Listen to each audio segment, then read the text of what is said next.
Now there's a nice little old cave over there. A nice place to light a fire. Find a cozy cave, and soon you're warm, you bump. Well, what do you know? There's a fire here already. Hello? Anybody here? Maybe whoever lit the fire went for more wood. But there's enough fire for me. Might as well enjoy it. You're mistaken. There is someone here. Huh? What? Where? Who just came in? I'm here, all right. Well, where are you? I don't see anything. I must be hearing things. I guess I shouldn't ought to drank so much. Oh, well, anyway. It's not the drink, man. You keep your nerves steady. Ah, come on, buddy boy. Where are you? Now, I'm right here beside you. Here, feel my hand on your chest? Oh, I'm off my rocker. I'm cuckold. I feel a hand, but I don't see one. I am off my rocker. No, you're not. You do feel a hand. It's very simple to explain. I'm an invisible man. Where are you hiding? I know you're a ventriloquist. A ventriloquist. It's a trick. No trick. It's true. I'm invisible. Well, any fool can see that. I mean, even if I can't see you. But how do you... That's a chest I just put my hand on. Any connection with you? It's me, all right. But I can't explain now. I need your help immediately. What? I need clothes, warm clothes, not those rags of yours, and a large roll of surgical bandage. At the moment, I'm as naked as the day I was born. You see, my body, the outline and shape of it, it's only visible when I am clothed and wrapped in bandage. Some men who didn't understand that I was invisible have locked me out of my house. Without a stick of clothes to your name? Yes, and if I hadn't found this cave and kindled this fire, I would have frozen to death. Now, here's what I want you to do. I want you to go to town, down the road to the south. Get me clothing and bandages. You'll probably have to steal them, but get them. Just a second, buddy. Me steal? I may be a bum. I may take a drink, but that's all I take. Steal? I don't steal. Idiot! Don't you realize fate sent you my way for a good purpose? To help me. And in return, I can make you rich. Think of what I can do. Invisible.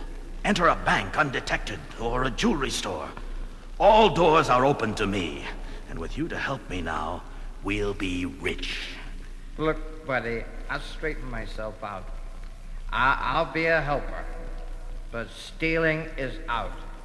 I'll try and get you some clothes and food. I wouldn't let a dog freeze or starve.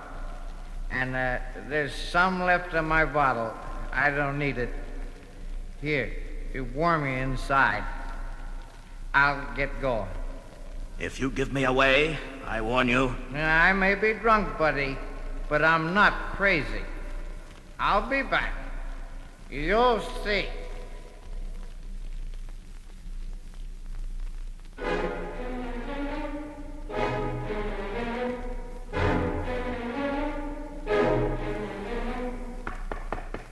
Open up in there. Open up.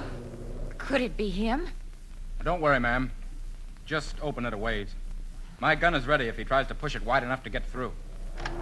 Please, lady, don't mind my looks. I was told I could find a cop, a policeman here. Let him by, ma'am, and stand away. Okay, fella. I'm a policeman. Well, look, I'll tell you if you'll put that gun away. Yeah, that's better. Now, look, I'm on the bum, see, and I need a place to sleep tonight. So I spot this cave down the way, and I goes in to light a fire. I was cold, and my feet were cold. Never mind the weather report. What do you want?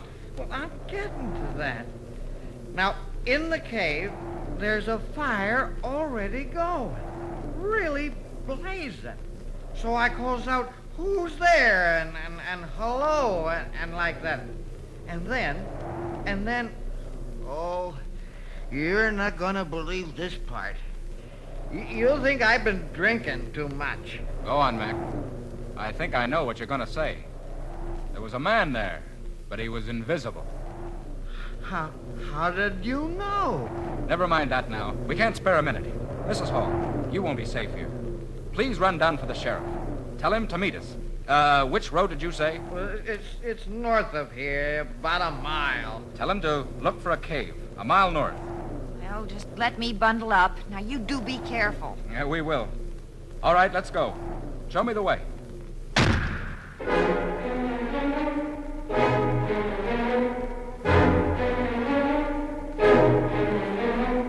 That's the cave over there. You can just see the entrance to it over there. Behind them boulders. Mm-hmm. I see it. Was he armed? Well, not that I could see. But there are a lot of rocks in there. I don't know what good my gun will do, but I've got to find out if he's in there. Let's get closer. Keep behind me. That will be far enough. Look at that rock, just hanging in the air. So, you did betray me. Good afternoon, officer. Nice day, but cold, especially for me. Put down that rock. Come along with me. Come along. How do you think you'll find me to take me along? All I have to do is throw away this rock and I'll throw it at you and I'm gone. That was close. Ooh. Quick, over there. His footprints forming in the snow. He's getting away, but I must have winged him. Come on. Mrs. Hall, what are you doing here? He wasn't there. The sheriff was gone. I left word. Oh, you shouldn't be here. It's too dangerous. Oh, danger or not, I'd be more frightened staying alone at the inn. All right, but stick close to me. I will, Walt. Officer, this way, over here.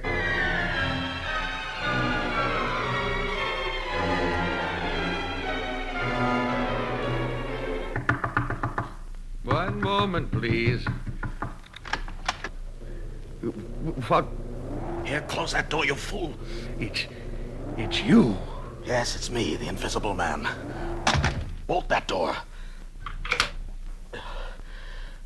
I'm wounded, Doctor. Shot. Not severe, but I'm bleeding badly. Arm. Get your bag. I need a tourniquet, an antiseptic, and a bandage. Quick! What happened? Police. Bullet wound. Couldn't see me.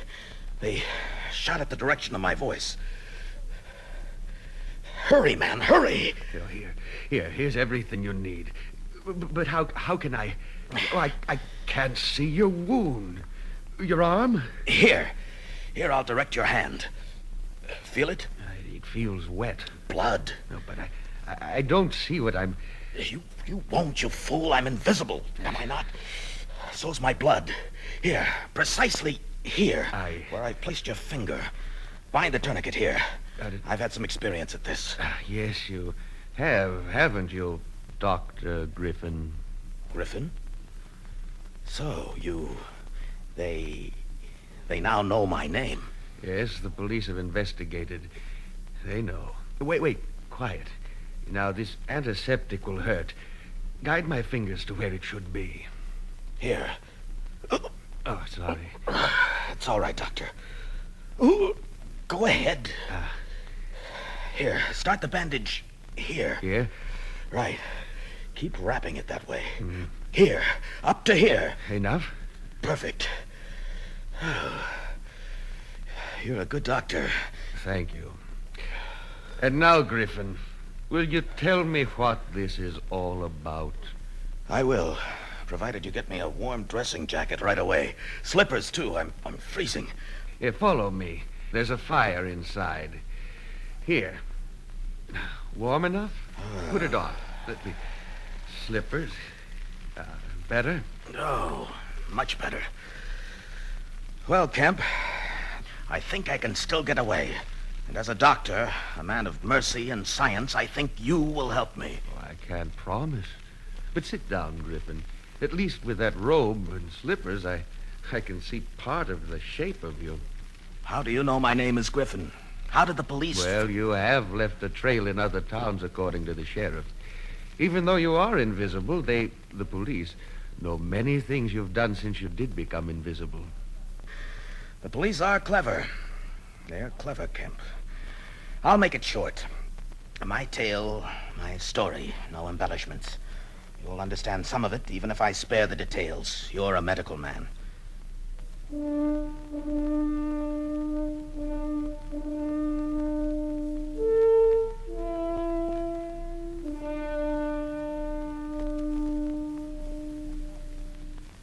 At college, I won prizes as a chemist. And then it was the study of light that I could not resist. Then the science of optical density, the study of what things go into making visible the things we see. Then I found that everything that goes into the making up of the body of a human being is composed of colorless, transparent tissue. Everything, that is, except the chemical property which makes a man's blood red, and the chemical pigmentation which colors his hair. In my experiments, I learned much from working with certain fish and marine life, which already are invisible. Already invisible? What fish? Jellyfish, certain types of sea larvae. They are visible to a point when floating in a colored water.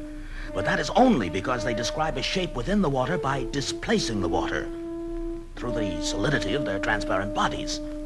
I learned much from the life factor chemistry of their cell structures. And then I isolated the secret chemical property which rendered them transparent.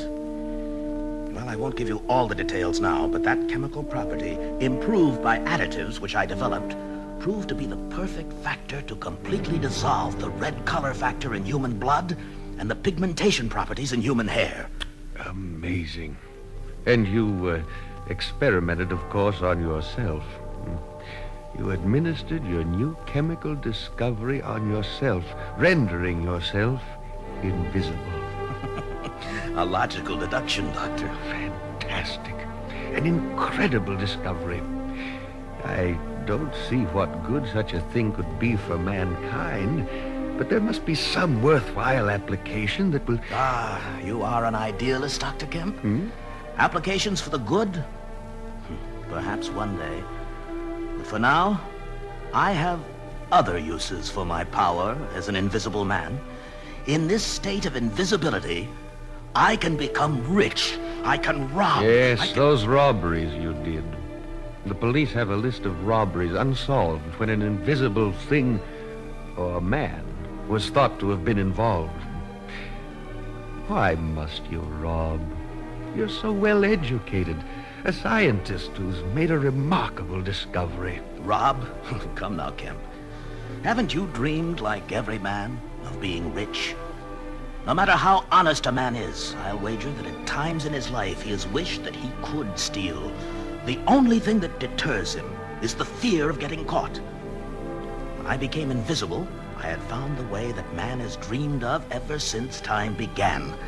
I had found the way of accomplishing the dark deeds and desires of the heart without being seen or caught. Griffin, is it possible that your chemical could have affected your brain? Made you evil? Doctor, possible perhaps. I do know that the drug does have side effects on the brain.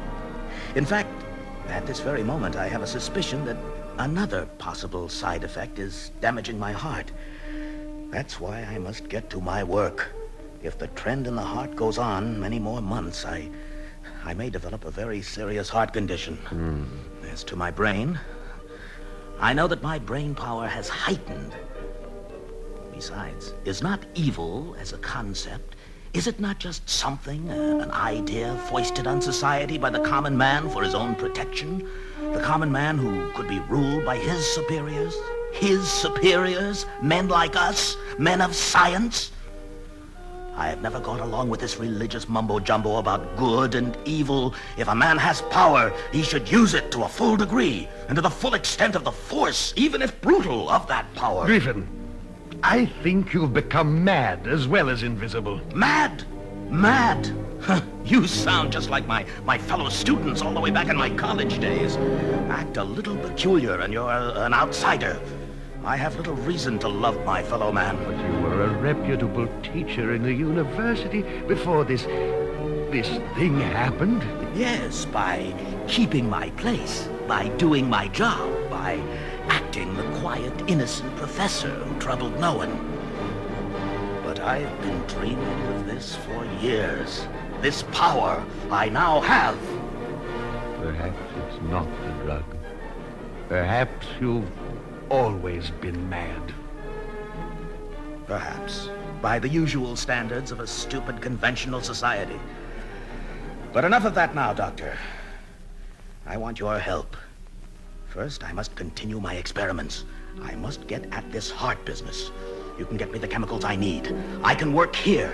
Second, you can become my partner. Your partner? Yes, Kemp. I must have a partner, a helper. Alone, I can rob, even kill. Kemp, with a helper, a visible helper, I can do so much. Now, alone, I can rob a little, kill a little, but with a helper, and then more helpers, I can establish a reign of terror. A reign of terror. Open up in there. Police. They're here. Don't say a word. They've tracked me. Do you have a gun? Oh, no, I have no weapons. Dr. Kemp, we know he's in there. Are you all right? Give me that scalpel. Where does that door lead to? Open up. To the yard, but A yard? Good. Unless we're surrounded, I have a chance. You're in there, Doc. Stand away from the door. I'm shooting off the lock. See you again, Doctor.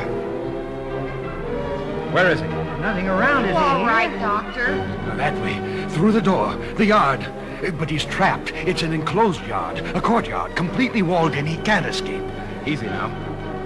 Look, that pile of clothes. He's undressed again, so we can't see him. High walls all around. Only way for him to get out is to climb that tree. If he does, we'll at least see the branches bend. Then I can shoot. Mrs. Hall, please get back out of the way. He might... Here, ma'am, over here. He might throw something or rush us. What are you going to do, officer? Well, we can't just stay here waiting. You out there. There's no way out. Put down that gun. All right, I won't shoot. Now, come on. You'll never get over that wall unless you climb that tree. I intend to leave by that door in which you stand. He can play cat and mouse like this until it's dark. You're right. Yeah, then he could get away. Oh, I'll have to go in. You two men will have to guard this door. Officer, here, take this pair of fire tongs. I got this log. Fine, fine. Stick close to each side of the door. Mrs. Hall, if anything goes wrong for them and me, run to the kitchen and lock yourself in. Yes, Walt, you be careful. Right. I'm going in now, Doctor. Remember, Mac, help cover this door. We must get him. All right, Oh, be sure. careful. All right, now. Where are you? Here. No, here. No, here. Confound it. If you'll give up, I won't shoot. I'm here. And now I'm here. All right. All right, then we'll try this.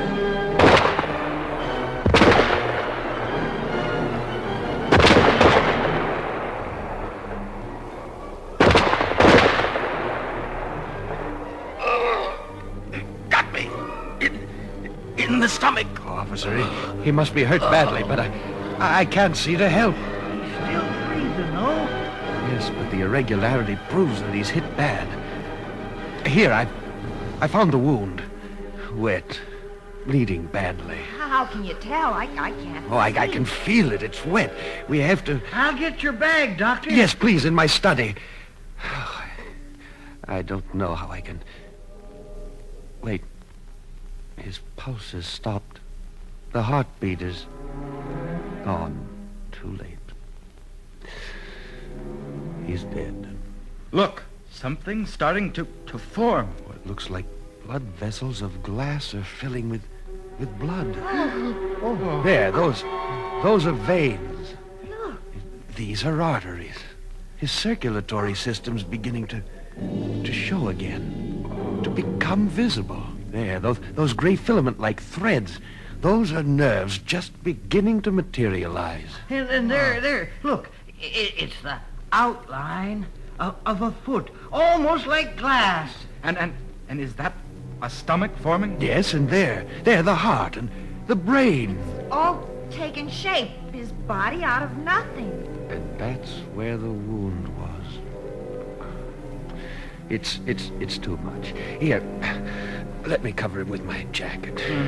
Yeah, he's almost visible now. Almost visible, like you and me. Solid flesh, and he's as pink as you and me. Yes, the invisible man is visible once more.